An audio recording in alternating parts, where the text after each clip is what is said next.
Last month, the Reserve Bank took two definitive steps to ensure that banks are not overly exposed to over-indebted groups. First, it said companies which have more than 25,000 crore of total debt from all banks put together shall be identified and called specified companies.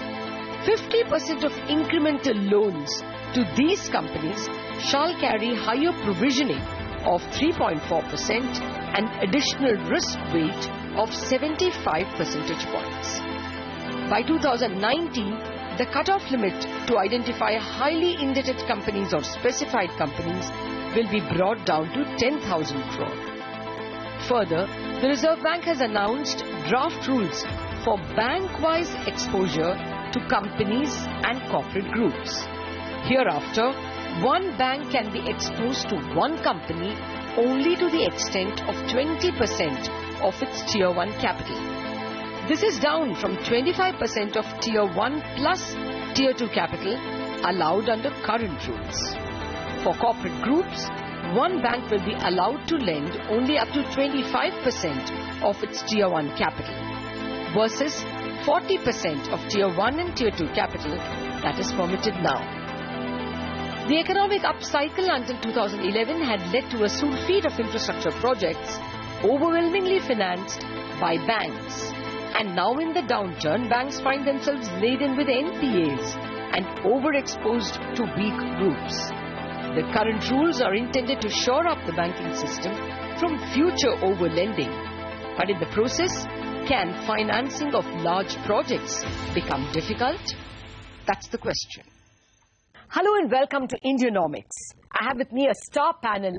Joining me first is Mr. R.K. Bansal, Executive Director of RBI Bank, Anant Narayanan, Head Financial Markets at Standard Chartered, Ashish Gupta, the Managing Director and India Head of Research at Credit Suisse, and Mr. R. Govindan, VP Corporate Finance and the Chief Risk Officer at Larsen & Toubro. Gentlemen, welcome.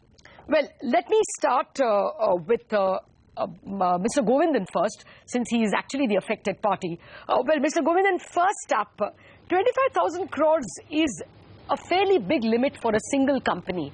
Do you think in FY 17-18 itself, a lot of companies are going to be impacted? Starting 25,000 crores may just be appropriate, may just be enough. But as we go down to 10,000 crores, it will become challenging.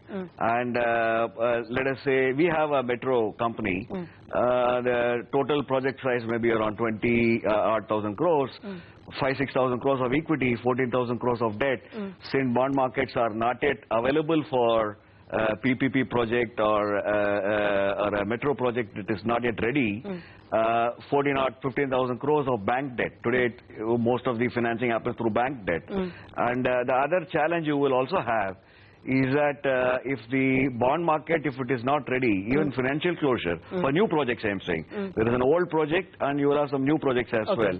New projects, the banks also will have to take a call on whether the company which is raising the debt, new company which is raising the debt, will have the ability to refinance or ability to take a debt, assume that debt from corporate bond market for that period. Till then the financial closure cannot happen. I mean, that's a sort of challenge. Well, I just want to point out that Reserve Bank is not telling banks not to lend the entire 14,000 crore. Their point is the first 7,000 crore will come with 0.4% provisioning. The balance 7,000 crore will have a higher provisioning of 3.4%. So money comes only at a little more expensively.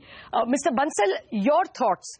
Is this a good step at de-risking or is it risking infrastructure? I think both sides are true. If I really look at it, it's a good move to de-risk the balance sheet of the banks. But we need to understand 2 points, I think, what we were just discussing. One thing which will perhaps happen with these move is that many of the projects which, let us say, company is putting with its own balance sheet, they will move towards SPVs. Now that brings one more challenge for the banks, that when you lend to SPVs, we normally lend to, if let us say, if a big company like L&T takes money, certainly banks are more comfortable. When it becomes an SPV, and now with Section 185 and all these issues, perhaps giving a guarantee also becomes a difficult thing. So banks may find it slightly difficult, but yes, I think the exposure will move towards more SPVs. That is one challenge. But there, the other norm which you mentioned in the beginning of 20-25%, that will also come into play. So that can, to some extent, risk the investment in infrastructure from the banking system. Okay. The other point which we need to see is that in any case, these groups who have so much debt today, perhaps they may not need so much money. All banks are telling them, in fact, to reduce the leverage, to reduce the debt. So additional incremental funding to these groups in any case may be somewhat less. Okay. Well, I just wanted to point out a matter of data which we worked out, and I will check this with Ashish in a bit. The tier 1 capital of most banks is just about 2 percentage points lower than the tier 2. So reducing the exposure to 20% from 25% of tier 2, or rather reducing the exposure to 20% of tier 1 from 25% of tier 2 may not really lower the limit a great deal.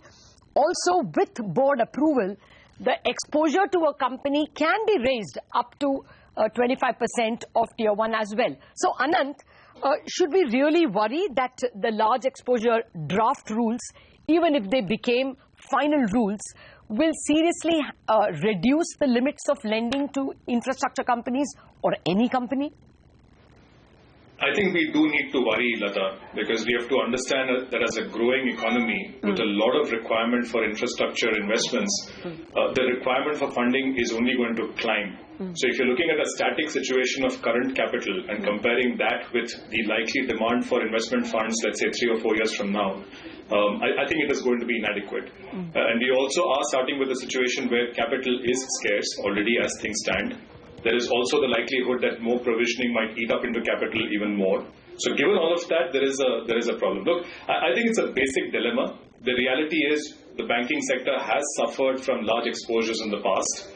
And as a result of that, the RBI is rightly looking at ways in which it can de-risk the whole banking system. At the same time, for a capital and infrastructure-starved country like ours, we have no choice but to ensure that flow of funds go into infrastructure for all the right reasons, whether it is for growth, whether it's for employment, productivity, inflation, and so on and so forth. So it is a dilemma that unfortunately we have to handle. It is a problem that we have to confront. And yes, I do think capital and therefore lending can be scarce if we are subjected entirely to these regulations. Okay. Well, I think the core point that the Reserve Bank is making is that, yes, the country needs infrastructure finance, but that doesn't mean banks should be pushed into such a level of risk that about 40-50% of their exposure is to the top 10 groups. Now, that was the finding actually of Credit Suisse. They were the people who first alerted us with a report from Ashish Gupta that banks are over-leveraged. So, Ashish, basically as de-risking the banking system, is this correct? We will come to the infrastructure space in a bit. I totally agree with the move that RBI has made. I think someone earlier talked about the fact that the groups that you mentioned, or the steel companies you mentioned, are not probably be the candidates where anyway incremental debt allocation is being considered. But I think this move of RBI really prevents a creation of another round of house of debt in the next cycle. And what RBI has to be credited with is the timing of these guidelines, because this is coming at a time when really for the first time we are seeing the corporate bond markets really becoming alive in India, and also the fact that anyway large borrowers, credit-worthy borrowers, are more keen to move to the bond markets given the differential in rates they have for accessing funds from the bond market vis-a-vis banks. The additional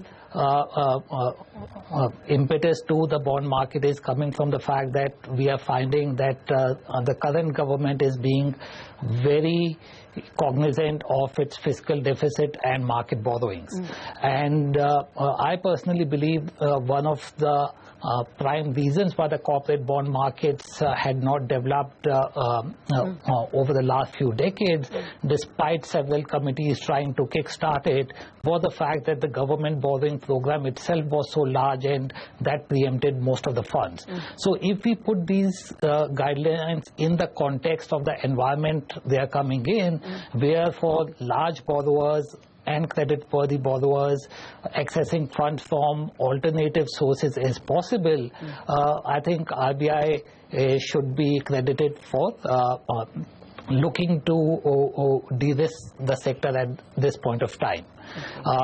And to some of the points that have been raised about adequate credit not being available, I think these guidelines do not cap credit to anyone, right?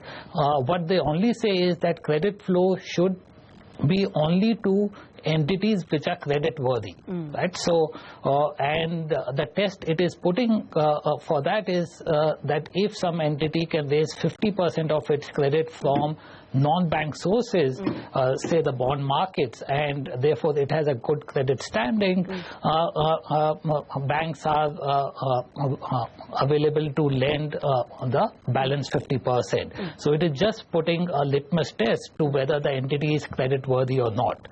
Of course, I think the person from L&T mentioned that there are several projects which are under construction and may not be credit worthy, but there again RBI has a solution of banks being allowed to credit enhance bond borrowing programs.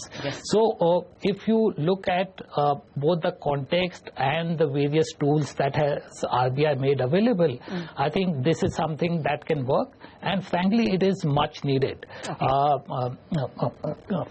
Capex needs are there for economies around the world, but in fact India was an outlier in terms of prudential exposure limits, that 45-50% of bank capital could be lent to a single group.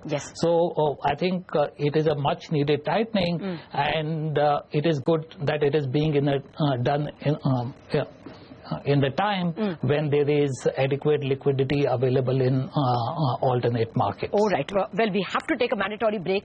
I'm coming back with a request for suggestions on how things can be made a little more workable under the current rules that the Reserve Bank has put in. Back in a jiffy.